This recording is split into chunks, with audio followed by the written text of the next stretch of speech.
এতদিন comedy video, music video বা বিনোদনমূলক কাজের সঙ্গে যুক্ত থাকলেও এবারে একেবারে পাকাপাকিভাবে সিনেমা জগতে পা রাখলেন উত্তরবঙ্গের জনপ্রিয় কন্টেন্ট ক্রিয়েটর বং মিডিয়া উজ্জ্বল।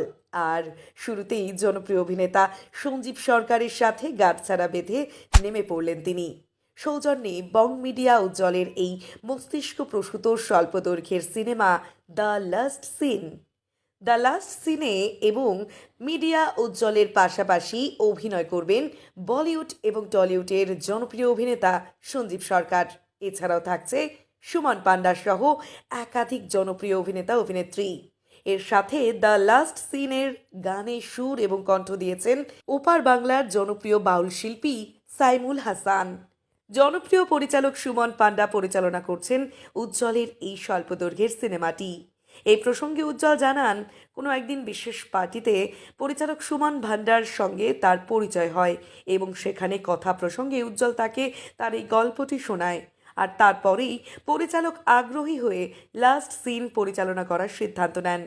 খুব শীঘ্রই বাংলার জনপ্রিয় অনলাইন স্ট্রিমিং সার্ভিসে দেখা যাবে the last scene.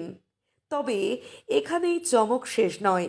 The last scene chapter 1 release না হতেই উজ্জ্বলরা শুরু করে দিয়েছে দ্য লাস্ট সিন চ্যাপ্টার 2 এর শুটিং। আর লাস্ট সিন চ্যাপ্টার 2 এ উজ্জ্বলের সাথে স্ক্রিন শেয়ার করবে বাংলা সিনেমা জগতের প্রথম সারির একজন সুপারস্টার। আপাতত সেই সুপারস্টারের নাম প্রকাশ না করলেও দ্য লাস্ট সিন চ্যাপ্টার 1 এবং চ্যাপ্টার 2 দুটোই মিলে বাংলা সিনেমা জগতে যে যথেষ্ট প্রভাব ফেলবে সেটা প্রোমো দেখলেই বোঝা যায়। প্রসঙ্গত, বেশ কয়েকদিন ধরে সোশ্যাল মিডিয়া উজ্জ্বল এবং অ্যাঞ্জেল প্রিয়ার বিচ্ছেদ নিয়ে সরগরম। যদিও দুজনেই সামাজিক যোগাযোগ মাধ্যমে নিজেদের প্রতিক্রিয়া দিতে গিয়ে জানিয়েছেন তারা তাদের ব্যক্তিগত বিষয়গুলি সামাজিক মাধ্যমে শেয়ার করতে কিছুটা হলেও অপারগ। কিন্তু দুজনের বিচ্ছেদের এই কন্ট্রোভার্সির মধ্যেও উজ্জ্বলের এই প্রচেষ্টা তাকে অনেক গুণ এগিয়ে রাখবে।